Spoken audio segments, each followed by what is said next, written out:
halkani waa qubanaha TV ku soo dhawaada barnaamij wareedkeena xilligan qodobada aad ku daawan doontaan waxa ka mid ah lamaha amniga Jubbaland oo gacanta ku soo dhigay rag ay sheegeen inay ka dambeeyeen weerarkii qaraxyada ku bilowday ee maanta lagu qaaday hotelka Tawakkal ee magaaladaasi sidoo kale waxay sheegeen xubno caanka ah magaalada Kismaayo in ay ka dambeeyeen weerarka lagu qaaday hotelkaasi iyadoo dhawaanaha ay sheegeen in ay soo gabagabeeyeen weerarka lagu qaaday hotelkaasi iyagoo sheegay in xubnihii weeraray hotelkaasi oo lagu sheegay inay hayeen laba dableeya lagu soo gabagabeeyay sidoo kalena lagu dilay goobta waa sida ay sheegeen lamaha amniga Jubbaland qodobada kalena waxa ka mid ah beesha uu ka soo jeedo askarigii dhawaan maxkamadda ciidamada qalabka sida ay dil toogasho ku filisay oo si cad uga soo horjeestay xukunkii dilka lagu geystay maalinnimadii Sabtida magaalada Muqdisho Axmed Cabdullaahi Ciidiid oo ah askari ka tirsan ciidanka dawladda la sheegay inuu dil u geystay wasiirkii howlaha guud ee Soomaaliya waa xukuumadii Ra'iisul Wasaare Xasan Cali Khayre beesha uu ka dhashay marxuumkani iyo ciidamada dawladda amaniraad ee dawladda Soomaaliya oo ay ka dhaxawlsan tahay xiisad weyn ee magaalada Muqdisho oo laga dareemayo xiisadda iyo sidoo kale saraakiil waaweyn oo beeshani ka soo jeeda oo doonaya in ay la xisaabtamaan maxkamadda ciidamada qalabka sida waxay sidoo kale odayaal la hadlay warbaahinta ay dhaliilo waaweyn u jeediyeen xubno uu ka mid yahay wasiirka gaashaandhiga Cabduqaadir Maxamed Nuur gudoomiyaha cusub ee maxkamadda ciidamada qalabka sida Liibaan Yaro iyo madaxweynaha Soomaaliya Xasan Sheekh Maxamuud oo ay sheegeen inay intooduba isku baysteen sidii loo toogan lahaa askarigii dhawaan la sheegay inuu dil u geystay ee 2017 wasiirkii howlaha guud ee xukuumadii Xasan Cali Khayre xogta ka dambeysay sidoo kale xiisadda ka dhaxawlsan beesha uu ka soo jeedo marxuum Axmed Cabdullaahi Ciidiid iyo dawladda Soomaaliya ayaan idin soo gudbin doonaa dawladda Soomaaliyana waxay soo bandhigeen xubno ay sheegeen inay ka tirsan yihiin al-shabaab oo ay ku dileen dagaalkii dhawaanba ka dhacay deegaanka masaajid Cali Guduud ee gobolka Shabeellaha Dhexe waxay sheegeen raggan inay ka tirsan yihiin al-shabaab sidoo kalena ay sheegeen khasaaro waaweyn iyo jab xooggan ay gaarsiiyeen dagaalamayaashii ka dagaalamaya deegaanka masjidka Cali Guduud oo ka tirsan gobolka Shabeellaha Dhexe xogii ugu dambeeyay dagaalada ku dhaxmaray ciidamada dawladda oo kaashanaya kuwa deegaanka iyo al-shabaab ayaan idin soo gudbin doonaa xogaasi kuwa kalena qaybtaan waynu ku faaqido doonaa hadduu rabbi idmo saaxiibayaal balse aynu ku bilaabno lamaha amniga dowlad goboleedka Jubbaland ayaa sheegay inay gacanta ku soo dhigeen rag ay sheegeen inay ka dambeeyeen weerarkii maanta lagu qaaday hotelka Tawakkal oo ku yaala magaalada Kismaayo ee xarunta ku meel gaarka ee dowlad goboleedka Jubbaland lamaha amniga waxay soo bandhigeen raggan inay ka tirsan yihiin al-shabaab sidoo kalena ay fududeeyeen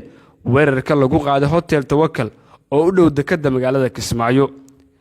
dableeda gashay hotelkaasi waxaa la sheegay inay ahaayeen laba ruux sidoo kalena goobta ay ciidamada lamaha amniga dowlad goboleedka Jubbaland ay ku toogteen sidoo kale madaxweynaha dowlad goboleedka Jubbaland Axmed Maxamed Islaam ayaa la filayaa maalinimada bari inuu soo gaaro magaalada Kismaayo ee xarunta ku meel gaarka ee dowlad goboleedka Jubbaland iyadoo Kismaayo caawa ay ka dhaxalolsan tahay arrimo waaweyn sidoo kalena ay bulshadu aad u falanqeynayaan weerarkii lagu qaaday hotel Tawakkal ee magaalada Kismaayo weerarkani waxa uu geystay khasaare kala duwan oo isugu jira dhimasho iyo dhaawac dad goobta marayay oo ka ag dhawaa hotelka ayaa waxa ku soo gaaray dhimasho iyo dhaawac sidoo kalena waxa la soo warinayaa dadkii gudaha ku jiray oo qaarkood laga soo bixiyay inay soo gaareen khasaare isugu jira dhimasho iyo dhaawac lamaha amniga ugu dambeyn waxay sheegeen inay soo gabagabeeyeen weerarka lagu qaaday hotel Tawakkal ee magaalada Kismaayo sidoo kalena waxay sheegeen inay qaarijiyeen xubnihii soo weeraray hotelkaasi oo ay sheegeen inay ahaayeen laba dabley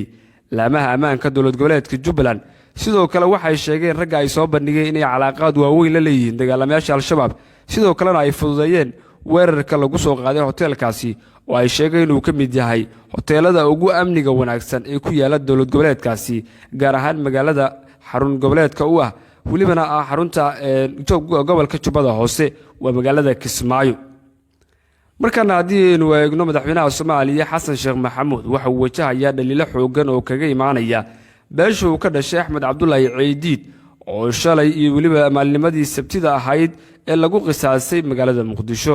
beesha Ciidiid waxay sheegeen in si sax ah loo marin toogashada qisaasta ahayd ee dable xoogga dalka xilli ay sheegeen in ay habraaca la maray ay dana gaara ku hoos jiraan kulan ay maanta ku yeesheen magaalada Muqdisho ayay odayaashii qeybaha kala duwan ee beeshaasi ay soo saareen go'aano ka dhanac dawladda Soomaaliya iyo hanaanka loo maray qisaasta ay cabasho xooggan ka keeneen sidoo kale rag ay sheegeen inuu ka mid yahay agaasimaha filla Soomaaliya wasiirka gaashaandhiga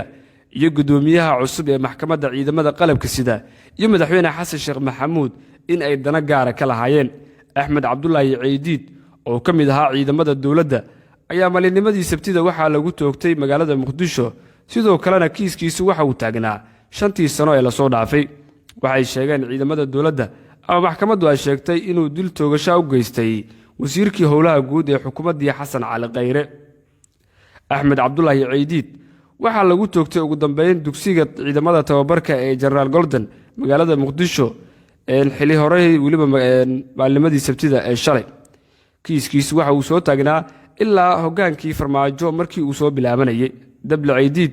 waxaa loo haystay dilkii uu geystay 3 May 2017 oo uu geystay sidaan horeyba kugu soo sheegnay wasiirkii hore ee howlaha guud ee Soomaaliya.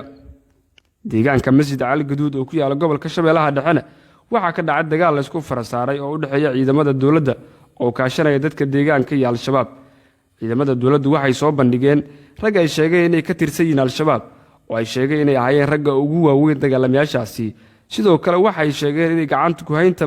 deegaankaasi ay la wareegeen, sidoo kalena haatan ay gacanta ku hayaan deegaanka oo idil ciidamada dawladda oo kaashanaya kuwa deegaanka. sidoo kale ciidamadani saraakiisha hogaaminaysa waxay sheegeen in ay kaabiga ku hayaan degmada Aadan Yabaal oo ah xarun weyn oo Al-Shabaab ay ku leeyihiin gobolka Shabeellaha Dhexe.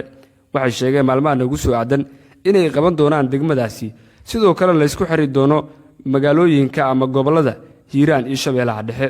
dhanka kale gobolka Hiiraan waxaa ka dhacay howlgallo ay sameeyeen ciidamada dawladda oo kaashanaya kuwa howlgalka ATMIS iyo sidoo kale dadka deegaanka. waxay ka sameeyeen inta u dhaxaysa degmooyinka Maxaas iyo Buulo Burde ee gobolkaasi. Shabeellaha Dhexe iyo Hiiraan waxaa ka soconaya howlgallo ka dhan Al-Shabaab oo ay sameynayaan ciidamada dawladda oo kaashanaya kuwa deegaanka. sidoo kalena goboladaasi waxaa ku sugan xildhibaano ka tirsan golaha shacabka, saraakiil iyagoo hogaaminaya dagaalada lagu qaaday Al-Shabaab ee looga saarayo deegaano badan oo ka kala tirsan gobolada Hiiraan iyo Shabeellaha Dhexe ee dowlad goboleedka Hirshabelle. xildhibaanadani waxaa ka mid ah xildhibaan Cismaan Xaadoole oo ka mid ahaa xubnihii ama sidoo kale raggii hogaaminayay ciidamadii weeraray deegaanka Masjid Cali Gaduud ee gobolka Shabeellaha Dhexe. dhanka kale Hiiraan waxaa isagana qayb ka ah xildhibaanada ku sugan Cabdullaahi Maxamed Cali Sambalolshe oo ka mid ah xildhibaanada baarlamaanka Soomaaliya, sidoo kalena qayb ka ah ciidamada ama sidoo kale dadka isku howlay inay howlgallo ka sameeyaan, sidoo kalena qayb ka ah dadka hogaaminaya ciidamada dib u xoreynta la magac baxay ee gobolka Hiiraan. wararkii ugu dambeeyay qubanaha TV-na saaxiibayaal wanaginta.